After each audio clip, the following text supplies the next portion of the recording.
Good morning and welcome to FlannelHillFarm. Take two. I got a phone call in the middle of the last one. So, we are inside the house. It's not completely done yet. You can see there's still openings, but we did get another layer up. We're getting there. We're getting there. Hopefully, progress will continue.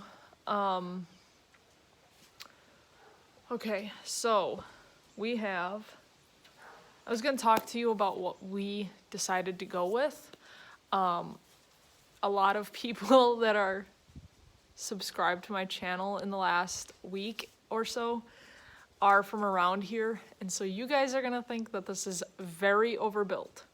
For the people that are following from Minnesota, you're going to go, oh, so you built a real house. Yes, for Zone 6, this is very overbuilt, which is fine. It's going to be easy to heat and cool.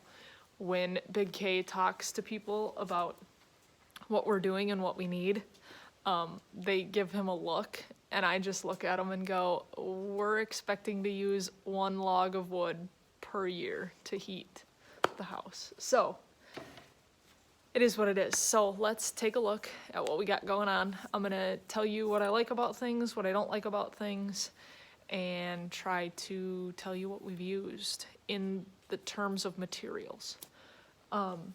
So as you can see, these are bigger than 2x4.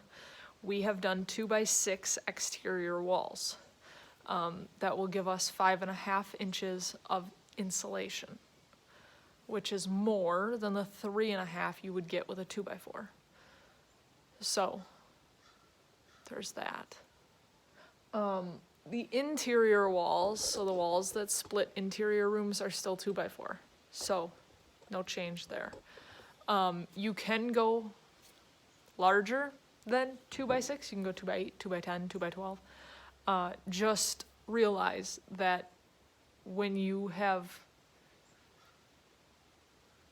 plans, most plans, unless otherwise specified, are going 2x4. So when it says your interior room size is this by this, that is with a 2x4 wall. So our house from edge of concrete to edge of concrete was 17 feet, 5 inches ish. Now with a 2x4 wall, you would lose 7 inches. With a 2x6 wall, because we have 2 exterior walls, you're losing 11 inches. So that's something, if you're building a house for maximum capacity, you gotta think about insulation versus room versus how much you're willing to give up. So that's something that you wanna look at. So when you build, you do a bottom plate, which is, I don't know if I can show you from over here. This bottom board here holds the bottom of your wall. Then this stud here goes to the top, and you can see there's 1 board, 2 board, right? So there's the top plate and then what they call the double top plate. So between the concrete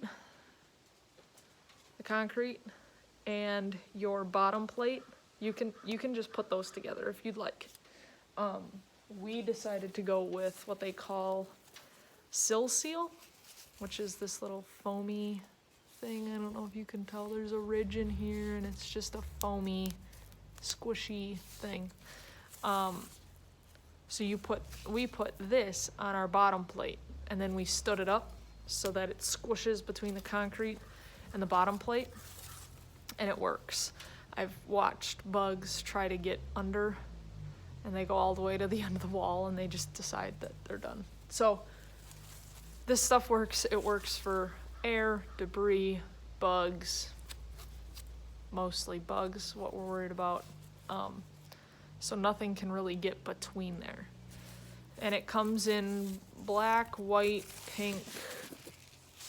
I think we use black and pink. It's just the difference in manufacturer. There's no difference in, you can get it in all, 3.5 for 2x4 walls. You can get it in 5.5 for 2x6 walls. So that's Sill Seal. And we put that between the top plate and the double top plate as well. So if anything gets up there, I don't know how they would, but if anything gets up there, it can't get through those, where those two meet. So that's that. Then walls, Sill Seal. Now we can move on to our sheathing. So back in the day, you had like one choice, and that was to go with some kind of plywood-esque type board. You'd slap it up there, and then you'd have to put house wrap on. You'd have to wrap your house to get a weather-resistant, weatherproofing liner, and then you would put your siding up. Well, Huber Board created the zip system. So this is a plywoody structure. This green is actually a weather barrier. So this, as long as you don't penetrate this, will do what plywood and house wrap will do in one. So we went with the zip system. This, because of the way it works, it does better with air infiltration. So you get a more solid, sealed home using this. So we decided to go with this. This won't be the best choice for everybody, and a lot of people that have subscribed in the last week, I've noticed, are from southwestern Missouri, around here, Zone 6. You guys are gonna think we're way overbuilding this, and I get that. But heating and cooling this is going to be a breeze. So, zip system.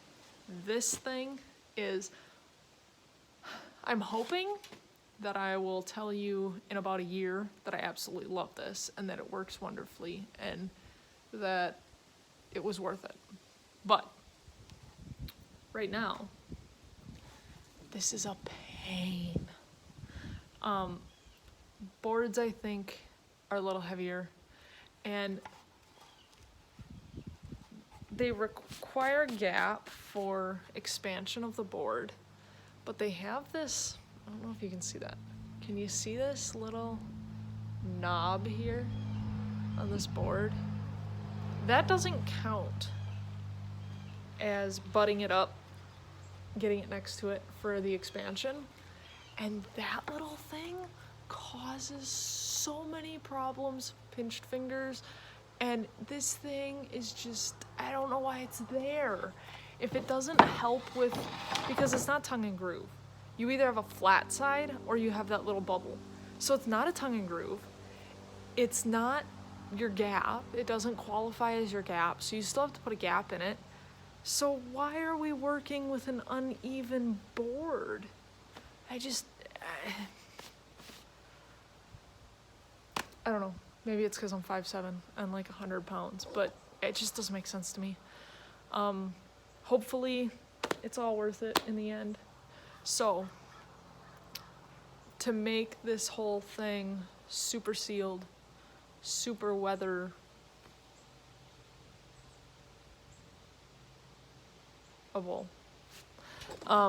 you also have to, you can either caulk, they have their caulk that you can use, or you can use tape. So in where you have your 1/8 inch gap, you have to put tape. So, and then around your doors you have to put tape, and you'll have to put tape on the corners, and if you've penetrated, if any nails have gone through or something, you will have to tape those as well. So, ooh, sorry about the sun.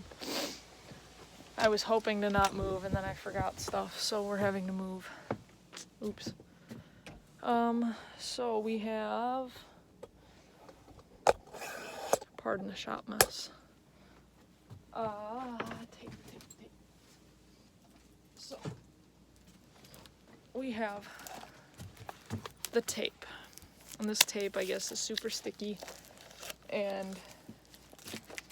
but it'll be okay. So you gotta tape it, and you have to, or caulk it, and then you have to roll it, and I have a roller in the car. I will take you over there, but while I'm here, I got another piece of the puzzle. We also attached walls using a Ramset.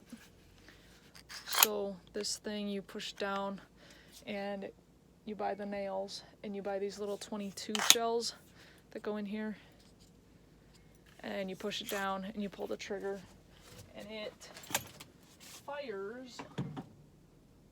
Let's see if I can do this without dropping everything.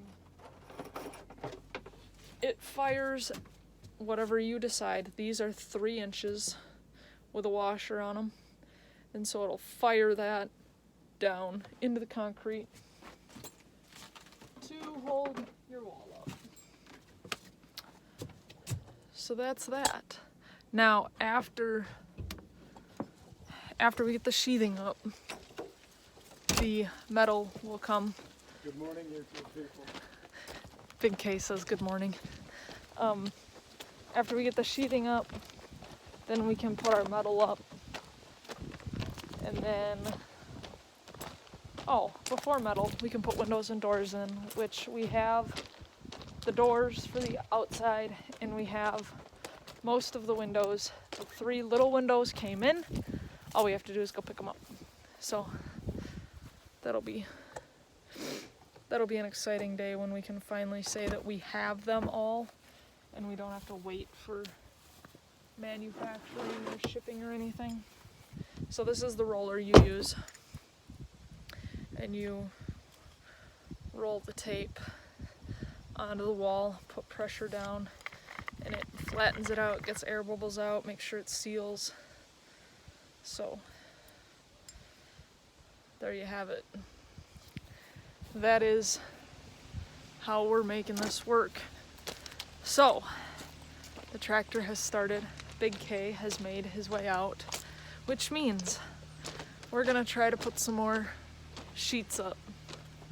Should be a pretty easy, at least the first 3 sheets today will just all be 4x8 sheets, no cutting involved, so that'll be good.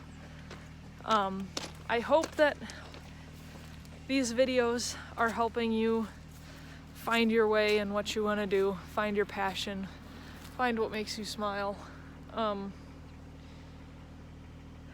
I started doing this for the sole purpose of trying to eat in a better way.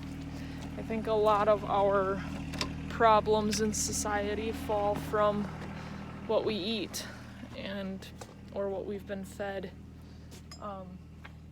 So that's why I'm doing this. It's a lot of work for that, but all right. If y'all wouldn't mind, on your way back down the hill, like, share, subscribe, hit that little bell notification thing, and leave your comments down below if you have any questions, if you have any concerns, if you have any comments. Let me know. I read them all. I try to respond to them all. And hopefully, if you have a question, somebody will be able to answer it. I really do appreciate y'all.